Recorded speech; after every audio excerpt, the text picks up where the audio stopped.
பனையூர் கேட்டு வாசல்ல நிக்க போறீங்களா? இல்ல உங்க வீட்டு வாசல்ல நிக்கிற உங்களுக்கு எம்எல்ஏ வேணுமா? இல்ல நீங்க போய் பனையூர் கேட்டு வாசல் நிக்கிறது அப்படிப்பட்ட எம்எல்ஏ வேணுமா? நீங்க முடிவு பண்ணுங்க. சினிமாவில் நடிச்சா போதாது, மக்களை சந்திக்கணும், தெரு தெருவா போகணும். அப்படி வருவாரா? தெரு தெருவா வருவாரா? உங்ககிட்ட ஓட்டு கேட்பாரா? ஓட்டு கேட்க கூட வராது. அதுக்கு பிறகு வந்து பாப்பாரா உங்களை? இல்ல, நீங்க தான் போகணும். கரூர்ல நடந்ததெல்லாம் தெரியல உங்களுக்கு. நடந்து அவங்க தான் போய் பார்க்கறாங்க, இவரு போய் பார்க்கல. இதெல்லாம் சிந்தியுங்கள். ஏதோ சும்மா பல பல பல பலன் போட்டு எல்லாம் இருந்ததுன்னா அப்படி ஓட்டு போட்டுடணும். உண்மையானவர்கள் யார்? உங்களுடன் சேர்ந்து போராடுகின்றவர்கள், உங்களுடன் சேர்ந்து நிற்பவர்கள் யார்? பாட்டாளிகள் யார்? உழைக்கின்ற வர்க்கம் யார்? எல்லாமே இந்த மேடையில் இருக்கிறாங்க.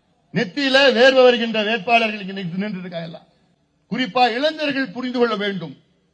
ஏதோ இளைஞர்கள் வந்தாங்க, சினிமாவில் நடிச்சாங்க, வந்தாங்க போனாங்க, எல்லாம் டாடா பை பை, அவ்வளவுதான். அங்க மேடையில இருந்து இந்த தொகுதியில் போட்டிடுறாரு. அவர் வேன்ல வருவாரு, வேன்ல போவார், அவ்வளவுதான். இறங்க கூட மாட்டார்.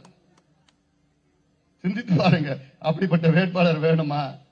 உங்களுக்கு ஒரு பிரச்சனை, உங்கள் குழந்தைகளுக்கு ஒரு பிரச்சனை, உங்கள் தெருவில் ஒரு பிரச்சனைனா திலகபாமா அவர்கள் நேரா அங்க போய் உங்க வீட்டு வாசலில் நிற்பாங்க, உங்க தெருவில் அவங்க சண்டை போடுவாங்க. பிரச்சனை அப்படிப்பட்ட வேட்பாளர் தேர்வு செய்யுங்கள். நீங்கள் எல்லோரும் உங்களை மன்றாடி கேட்டுக்கொள்கின்றேன். தமிழக மக்களே, இந்த தொகுதி மட்டுமில்லை, இந்த பகுதியில் உள்ள அத்துணை வாக்காளர் பெருமக்களே, இந்த தொகுதி நல்லா இருக்கணும்.